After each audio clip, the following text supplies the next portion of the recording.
Hey, all you slump monkeys out there. It is I, your king. Here goes my slump monkey logo right there. Today I wanted to discuss the 5 most important traits, count them, 5 most important traits to being an effective welding inspector. Being an effective welding inspector is a lot different than just being a welding inspector.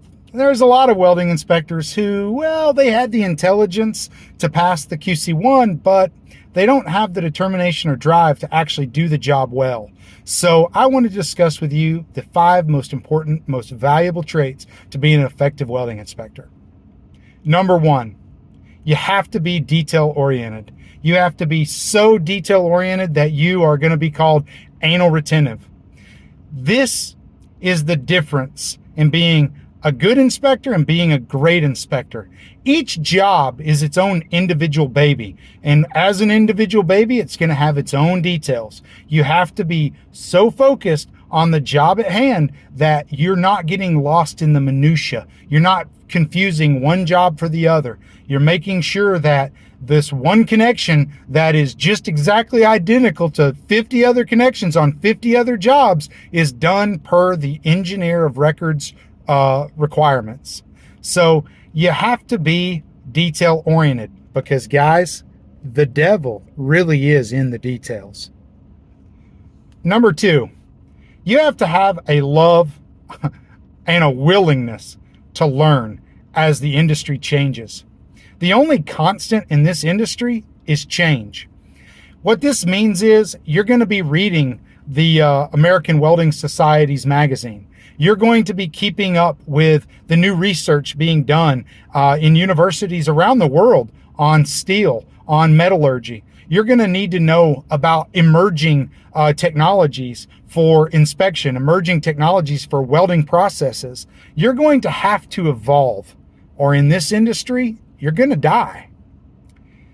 If you don't believe that you have to evolve, just ask a street lamp lighter, a telephone operator, a horse poop collector, or an elevator operator. All of these people were safe in their jobs until technology replaced them. Number 3, a willingness to ask for help. In my world, we call this a RFI, a request for information.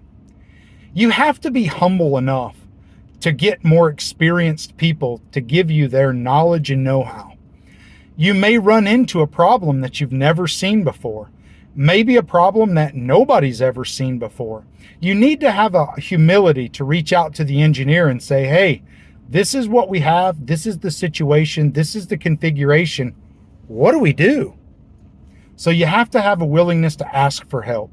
I have several guys that will call me on multiple occasions throughout the week to say, hey, I'm not sure what to do in this situation. You've been here, you've done this. What did you suggest? And I say, well, let's ask the engineer if he'll allow us to do X, Y, Z. Number 4, you have to have the ability to communicate your findings in a concise, clear, and coherent manner. Guys, I cannot tell you this enough. It did not happen until it's written down and that report is issued.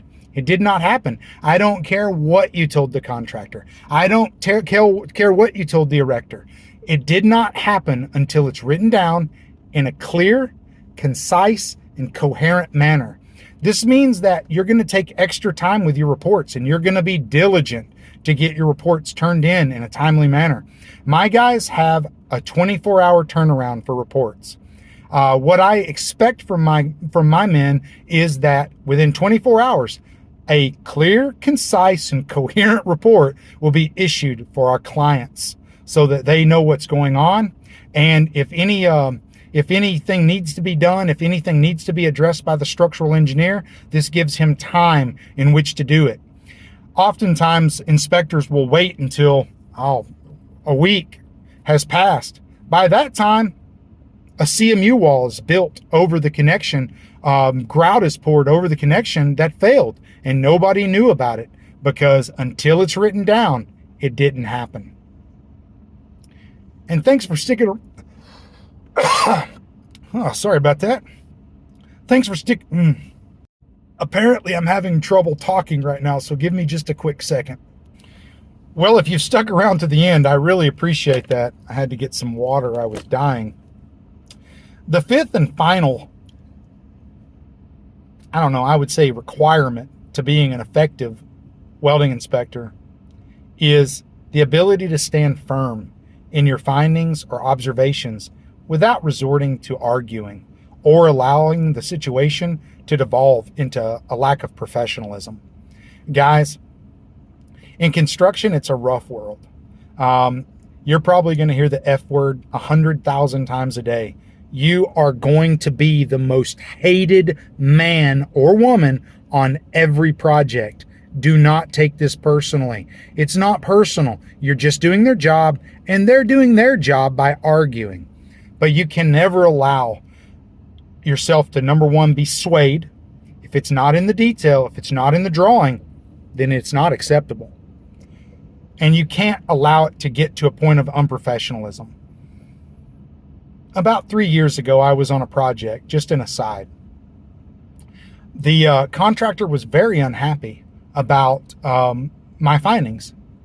He yelled, he hollered, he cussed at me, and he made the mistake of allowing himself to devolve into a lack of professionalism.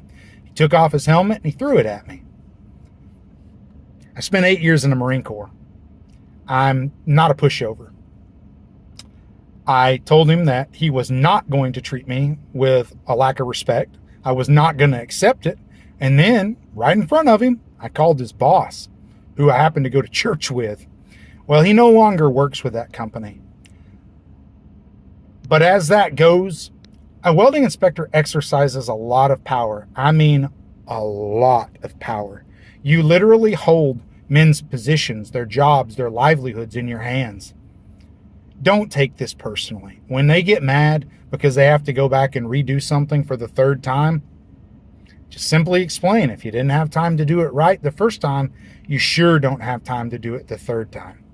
You can't begin to argue. You can't get caught up in it.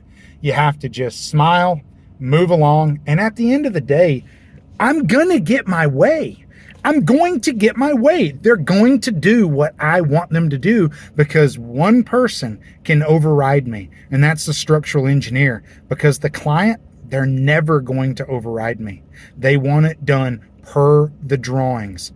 The structural engineer is very seldom going to ever override one of your observations or your findings because he wants it done per the drawings. He has a specific set of criteria based on safety that he has to follow.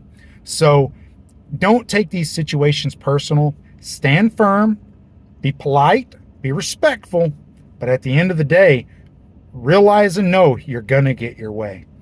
I hope you guys have found this little video to be instructional, to be helpful. If you have, hit the subscribe button. Give me a like. If you think what I said is absolute trash, leave me a comment. I'm always interested to hear what other people are experiencing and what they found to be the truth. Until next time, see you guys later.